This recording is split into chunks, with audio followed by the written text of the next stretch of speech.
생각했을 때 여자가 얼마 정도는 모아놔야 결혼 생각이 있다고 생각해요? 자, 우리 20대 후반은 1억은 모아도 역시 40대 오빠 화이팅. 40대 오빠들은 이렇게 돈을 안 모아도 그냥 데려가. 피디님들, 요즘에 남자분들이 와서 상담을 하잖아요. 그러면 저희한테 꼭 물어보는 게 한 3가지 정도가 있거든요. 일단은 첫 번째 뭘 물어볼까? 예뻐요? 또 나이 어려요? 얼마 모았어요? 그걸 물어봐요? 물어봐요. 피디님들이 생각했을 때 여자가 얼마 정도는 모아놔야 결혼 생각이 있다고 생각해요? 한 30대 초반 기준으로. 33 정도 된 여자가. 한 3천에서 5천? 3천에서 5천? 피디님은요? 아마 다르겠지만 5천 이상 모아야죠. 봐봐, 여긴 40대는 3천에서 5천, 여기 30대 초반은 5천 이상. 자, 우리 20대 후반은 집을 하려면 1억은 모아도 역시 40대 오빠 화이팅. 40대 오빠들은 이렇게 돈을 안 모아도 그냥 데려가. 근데 어때? 20대하고 30대는 5천 이상은 있어야 된다고 하죠. 남자들이 왜 이렇게 모은 돈에 집착을 하는 줄 알아요? 결혼에 돈이 필요해서 그런 거 아닐까요? 그것도 있겠지만 마통론, 설거지론, 스탑럴커 이런 걸로 좀 안 좋은 사례들이 너무 많이 보이니까. 근데 우리가 이것도 무시를 해서는 안 될 요소 중에 하나이긴 해. 여자의 경제력이잖아요. 경제관념. 결혼은 현실이기 때문에. 그래서 남자들은 무조건 봐요. 나이, 외모, 경제력, 그리고 직업.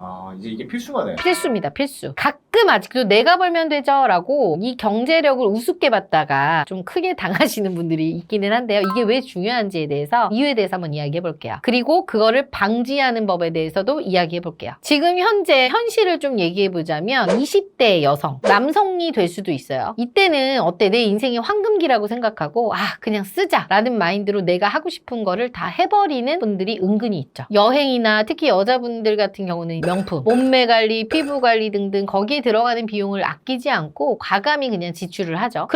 그런 마인드로 소비를 하다 보면 저축은 어떻게 될까요? 제로가 되는 거죠. 마이너스 아니면 다행이야. 저는 제 주변에 아는 동생이 이번에 가슴 확대 수술을 하기 위해서 마통을 써서 1,000만 원을 들여서 수술을 한 친구를 봤어요. 가슴 수술하려고 마통을 깠다고? 에. 거짓말 아니에요? 진짜예요. 왜 하는 거예요? 작으니까. 잘 보이고 싶으니까. 그렇게 해서 더 좋은 남자를 만나고 싶고 자기 만족이 되니까요. 그걸 직접 말씀하셨어요? 예. 그 비용을 남자들 청구하는 거구나. 그렇게 얘기하면 말이지. 그건 나도 모르지. 어디다 청구할지.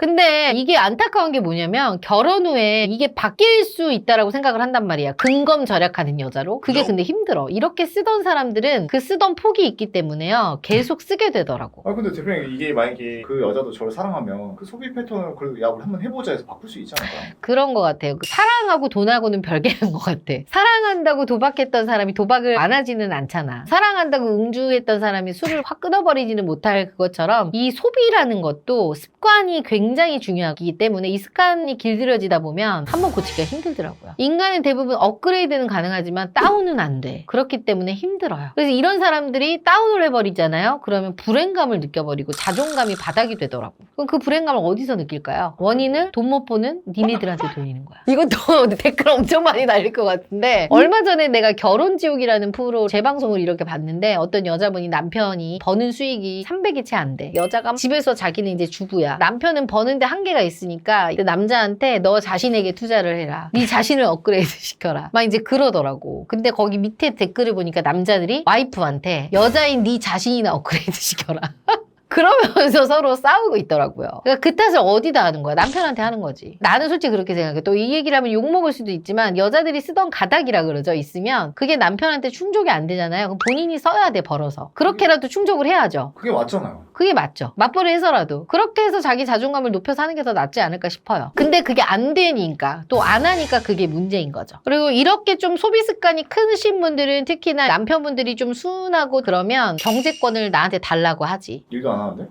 그렇게 얘기하면 또 그러니까 이거를 남자가 잘 캐치를 해야 돼. 내 마누라가 소비 습관이 어떤지 딱 보고 결혼을 해서 너무 심하게 쓴다 하면 안 줘야죠. 안 주고 본인이 관리하는 게 낫고 그걸 알면서도 주면 안 되는 거지. 경제권을 넘기면 이제 어떻게 생활비 10만 원에서 20만 원 이제 주는 거죠. 용돈. 그리고 이제 본인은 호화로운 생활을 하는 거죠. 남자는 돈 벌어온 기계네 진짜로. 갑자기 슬퍼지네. 근데 이런 여자분들이 있긴 하더라고. 이런 여성분들은 어떠냐면 다 그런 건 아니지만 나는 육아하고 너무 힘들어. 그러니까 남편은 생활비 10만 원, 20만씩 주면서 용돈. 본인은 이제 한 번씩 명품 사는 거야. 위안이라고. 나를 위한 선물. 왜 항상 남편을 위한 선물은 없어요? 모르겠네 그거는. 이거 아니죠. 내가 살아주는. 그치. 내가 아이도 낳아줬는데 내가 뭐 아들도 낳았잖아. 다 그런 건 아닌데 정말 마인드 자체가 평범한 분들과 다른 몹쓸 이런 여성분들은 이렇게 생활을 하긴 하더라고요. 그래서 이런 여자들을 절대 만날 수 없게끔 거르는 방법이 3가지가 있습니다. 첫 번째, 결혼 전에 무조건 통장 잔고를 확인하세요. 여기서 구분을 해야 될 게 통장 잔고의 저축액과 그리고 대출액이 얼마인지 정확하게 확인해야 돼요. 이거 어떻게 확인해야 돼요? 까라고 해야지. 내 거 까고 그쪽도 까고. 근데 이거를 거짓말할 수도 있잖아. 그러면 어떻게 정확하게 확인을 할 수 있냐면 카카오페이나 토스를 통해서 계좌 통합으로 잔고나 대출액을 검색해 볼 수 있대요. 이거를 내 거 먼저 까. 나 실은 대출이 얼마 있고 이거 있어. 네 것도 한번 보자. 근데 불편해하지 않을까요? 불편해 할 수도 있지. 근데 내가 옛날에도 얘기했지만 불편하면 만나지 말라 그랬잖아. 진짜 빚이 있어도 보여주는 여자들이 있어. 실은 오빠 나 빚이 이렇게 많아. 그럴 수도 있잖아. 근데 숨기는 건 안 되잖아. 그리고 그 빚이 있다고 하더라도 설령 어떤 빚인지 뭐 학자금 대출일 수도 있고 집에 관련된 그런 건 내가 이해하라고 했잖아요. 결혼할 건데 남자친구가 내 거를 딱 이렇게 다 보여주면서 야, 네 것도 보자 하면 어떨 것 같아? 기분 나빠요? 그럼 저도 보여줘야 될 것 같아요. 그러니까 정상적인 여성들은 얘기를 한다는 얘기지. 그래서 여러분 모든 건 다 그냥 직접 눈으로 확인을 해야 돼. 왜냐면 우리 같은 회사들도 눈으로 다 확인을 하잖아, 서류를. 결혼 전에 말은 누구나 다 그럴싸하게 할 수 있잖아. 오빠 나는 월급 오빠가 뭐 얼마 갖다 주면 얼마는 절약할 거고 뭐 이러면서 진짜 말로는 뭔들 못하겠어요. 하지만 서류상으로 확인은 해야 될 건 해야겠죠. 왜냐면 얼마를 버느냐가 중요한 게 아니라 얼마를 모았느냐, 얼마나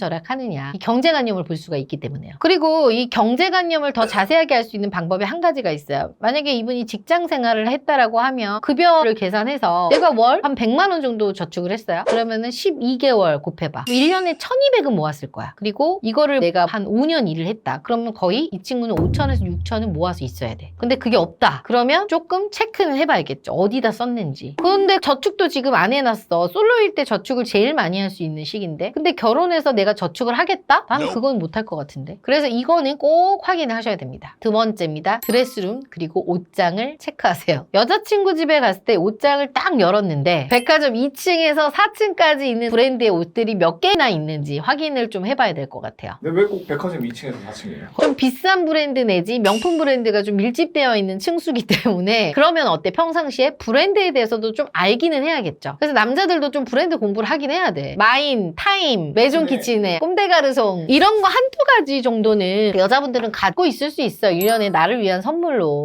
10개월씩 할부해서. 근데 이게 너무 많아. 심할 정도로 막 월급은 한 250에서 300 버는데 그러면 좀 문제가 있는 거죠. 앞으로 저걸 내가 사줘야 되는 거구나. 그렇지. 근데 이 집이 여자가 너무 잘 살아. 잘 사는 집 딸이야. 엄마가 사줬어. 엄마가 물려줬어. 상관이 없어 그거는. 땡큐지. 근데 그게 아니면 조금 체크해봐야겠죠. 제가 아는 지인도 결혼 전에 이런 브랜드를 모르니까 여자 집에 가서도 이게 있는지 없는지도 모르고 결혼했던 거죠. 그런 친구들도 있더라고. 그리고 이제 이런 여자들이 자주 쓰는 거짓말 중에 하나가 오빠 짝퉁이야 이거. 중고야. 근데 이거 다 핑계야. 그리고 이거 진짜 중고고 짝퉁이면 굳이 이 돈을 들여서 내가 이런 거를 또 사는 것 자체가 허영심이 좀 있는 거 아닐까 싶어요. 제 생각에 중고를 샀다는 거는 어찌됐건 명품으로 보여지는 걸 중요하게 생각하기 때문에 중고에도 명품으로 사는 거고요. 없는 돈에. 그리고 짝퉁을 샀다는 건 보여지는 거에 집착하기 때문에 허영심이 좀 있는 거고 그리고 남편한테 돈이 있으면 정품으로 살 확률이 있다는 증거죠. 난 그렇게 생각을 조심스럽게 해요. 자, 3번째입니다. 카카오티, 배민, 쿠팡이츠입니다. 이것도 갑자기 왜요? 가끔 여성분 중에 가까운 거리인데도 무조건 택시를 타시는 분들이 있어. 뭐 택시 타는 거 뭐라고 하는 게 아니지만 진짜 가까운 거리인데도 버릇처럼 택시를 타는 게 있더라고. 예전에 이것도 뭐 결혼지옥인가 2%에서 제가 봤는데 남자가 급여의 거의 60%를 택시비로 쓰더라고요. 늦게 일어나고 그걸 택시를 타고 출퇴근을 하더라고. 그거 못 고치더라고. 그래서 와이프랑 맨날 싸우는 그런 게 사연이 나왔던 적이 있었던 것 같거든요. 근데 만약에 여자분이 대중교통이 아닌 택시를 매번 이용한다라고 하면 절약 마인드가 없다라고 보죠. 그리고 아침, 점심, 저녁을 다 배달로 시켜 먹는 여자. 저도 배달 음식 결혼해서 잘 시켜 먹기는 하지만 이게 매일 삼시세끼를 이렇게 먹는다 그러면 좀 문제가 될 수 있을 것 같아요. 왜냐면 배달도 한 번 올 때 금액이 있죠. 최소 금액 얼마예요? 12,000원. 그러면은 하루에 3끼면은 36,000원이죠. 36,000원 곱하기 30일 하면은 100만 원 넘는데? 친구들 한 번씩 와서 뭐 외식해서 사 먹고 밖에 나가서도 먹을 거 아니야. 그럼 100만 원 넘게 들긴 하네. 식비만 여자 혼자 살면서 좀 심하긴 하네요. 그래서 뱀이 시켜 먹은 게 나보다 솔직히 압도적으로 금액이 좀 너무 많다. 그러면 조금 이것도 체크를 해보긴 해야 될 것 같아. 절약하는 친구들 중에는 집에서 재료 사다가 가끔씩 또 해먹는 친구들도 있거든. 주말에는. 평일에는 뭐 바빠서 못 해먹는다고 하더라도요. 그런 친구들과 비교했을 때는 결혼해서도 이럴 확률이 크니까 그 돈을 무시 못 하거든요. 솔직히 식비랑 택시비만 아껴도 굉장히 많이 아낄 수 있는 비용이긴 하거든요. 진짜 어떤 이유라도 난 식비와 이 택시비를 못 바꿔 라고 하면 여러분은 결혼해서 기본 뭐 150 이상은 깔고 가는 거야 여기에. 지출로요? 지출로. 입이 2개니까 더 많이 들어가겠죠. 기본 기본 한 200 그냥 깔고 가는 거죠. 그럼 2,400을 홀딱 까먹는 거죠, 뭐. 우리 PD님 결혼을 앞두고 있잖아. 다짐을 했을 때 이혼하겠다는 생각은 안 했을 거 아니에요. 왜냐면 나는 결혼하기 전에 이혼하지 않으려면 결혼을 해서 이런 거는 좀 테스트를 해봐야겠다 해서 나름 나의 질문을 만들었었거든요. 나에게 하는 질문, 이 사람에 대해서. 본인은 그런 게 있었나요? 그거를 기준 정하지 않았는데 그냥 만나면서 스스로 판단해. 어떤 거였어요? 갈등이 있을 때 이거 어떻게 푸는지 경제관념이나 PD님은요? 저도 대화가 잘 되는가 그거 하나 본 것 같아요. 그거 딱 하나. 저는 이제 많은 사람들을 상대하고 또 결혼하고 재혼하고 이혼하고 이런 걸 너무 많이 봤잖아요. 그래서 이혼하지 않는 결혼을 하기 위해서 결혼 전에 자신에게 꼭 물어봐야 되는 체크리스트 5가지에 대해서 공개하겠습니다. 첫 번째입니다. 이 사람은 나와 대화가 잘 되나입니다. 회사에서 친구하고도 가장 중요한 게 뭐예요? 대화죠. 대화가 안 되면 어떻게 되는 거야? 끝나는 거지. 부부 생활을 하다 보면 많은 의견 충돌을 할 수가 있어요. 회사 생활할 때도 의견 충돌이 있고 친구하고도 있는데 이 의견 충돌이 됐을 때 어떻게 잘 풀 수 있는지, 그리고 상대방이 잘못에 대해서 얼마나 인정하는지, 이거 너무 중요하거든요. 근데 한 명이 가르치려고 하거나 무시를 하거나 끝까지 인정하지 않으면 어떻게 될까요? 이혼으로 갈 수밖에 없어요. 생각보다 이 대화 단절이 많은 부부들이 진짜 많아요. 이 난관에 부딪힌단 말이죠. 특히 현실적으로 육아적인 부분에서 많이 싸워. 저도 애 낳고 나서 이제 애 볼 때 있잖아. 엄마가 봐주시긴 하는데 좀 남편이 좀 소홀하거나 이러면 너무 서운해서 막 싸웠거든요. 그럴 때 같이 싸우거나 인정하지 않거나 협조를 안 해주면 이때 진짜 멀어지게 되는 게 많은 것 같아. 그 다음 육아 교육관에 대해서도 뭐 한 사람한테 전적으로 맡기던가 아니면 서로 조율을 잘 해야 되는데 이게 안 되면 또 그걸로도 싸우고요. 그 다음 시부모, 시댁 갈등. 요새는 또 처가 갈등도 있더라고. 왜냐면 이제 아이를 봐주시는 장모님들도 많다 보니까 그거에 대해서 뭐 또 사위가 같이 지내면서 적응하지 못하는 부분들, 이런 부분들 때문에 많이 싸워요. 예를 들면 뭐 방송에서도 나왔는데 와이프는 아이가 공부를 잘하기 때문에 공부를 계속 가르치고 학원에다 좀 투자를 하고 싶은데 와이프가 그래도 우리 아들은 공부를 원하니까 좀 학원을 보내자 그랬더니 이제 남편은 아니다. 공부가 뭐 다가 아니다. 내 주변에 공부 잘하는 애가 나보다 잘 사는 애 없다. 안 해도 된다. 라면서 이제 아이가 공부하는 것까지 막으니까 이제 와이프가 막 미치려고 하는 거지. 그러니까 존중을 안 해주는 거고 너무 자기 생각이 강하니까 그거를 밀어붙이다 보니 와이프는 이제 대화 단절을 하게 되더라고요. 고집이 너무 센 거죠. 두 번째입니다. 이 사람은 씀씀이가 해픈가? 이걸 봐야 돼. 제가 실질적으로 저희 신랑과 결혼을 결심하게 된 계기가 있어요. 뭐였냐면 월급의 절반 이상을 적금을 붓는다고 했고요. 그리고 구두를 꼬매 신고 온 거야. 근데 그것만 꼬맸던 거였어. 낚인 거예요? 낚인 거야. 적금도 넣은 지 얼마 안 됐었을 때였어. 더 자세히 봐야 돼. 언제부터 적금을 넣었는지. 이렇게 꼬매시는 구두가 몇 컬레인지 더 봐야 되는 거예요. 그 단면만 보면 안 된다는 거지. 그리고 저를 만날 때 그렇게 막 비싼 데 데려가거나 그러지도 않았고 그냥 검소하게 항상 나왔던 것 같아요. 근데 지금 생각해보면 돈이 없어서 못 썼던 것 같아요.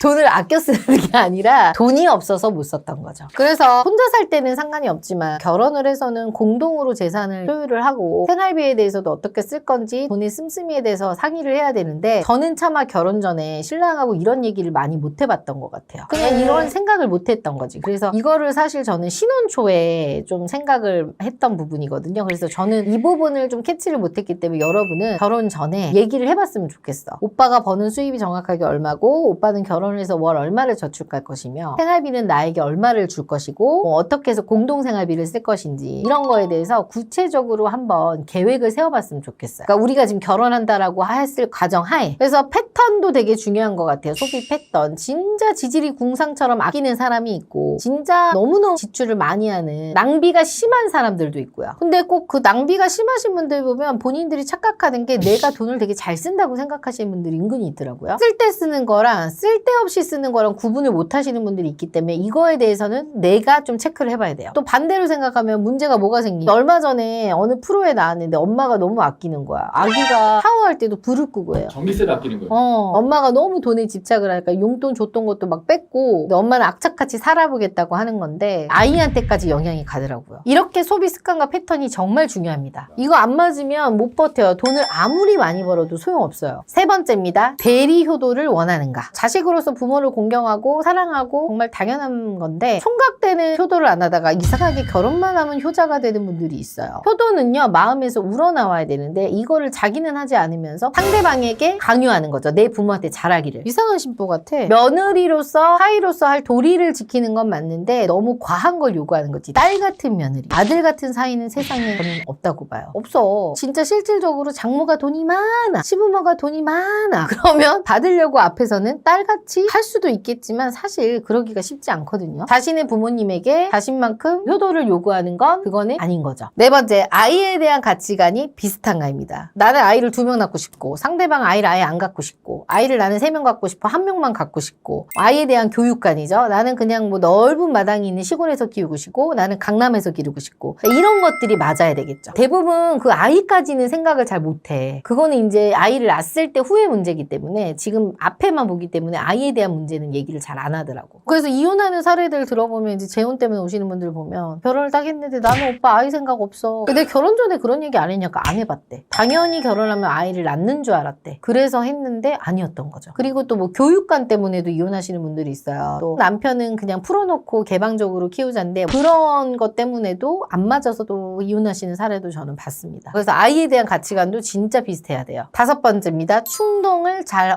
억제하는가입니다. 결혼 생활에서 이혼을 하는 대표적인 이유는 뭐야? 바람, 도박, 폭력, 지나친 음주 이런 거죠. 근데 이런 거에 절제 능력이 안 되면 결혼 생활이 오래 갈 수가 없습니다. 이거 4가지는 다 충동을 억제 못한 거잖아. 본인이 이기지 못하는 거죠. 그래서 결혼 전에 이런 문제가 발생했다면 충동 조절 장애가 있고 저랑 같이 촬영했던 전진 씨도 그렇게 술을 잘 먹는데 어때요? 와이프 만나고 나서 술을 완전히 절제하잖아. 진짜 사랑해서 그래요. 그분 진짜 술 안 마시거든요. 그러니까 어때? 결혼하면서 바뀔 수가 있잖아. 누구나 유혹에 흔들릴 수는 있어요. 근데 이걸 행동으로 옮기는 건 매우 위험한 거죠. 이런 사람들은 죄책감을 느끼지 못하기 때문에 하는 거고 책임감도 없는 거죠. 결혼을 했어. 처자식이 있어. 근데 누군가가 도박을 하자고 막 유혹을 해. 집 팔아가지고 갖고 와라. 그 돈으로 도박하자. 그렇다고 돈 다 갖고 가서 도박할 거예요? 아기가 있어. 할 거야? 왜 대답 안 해?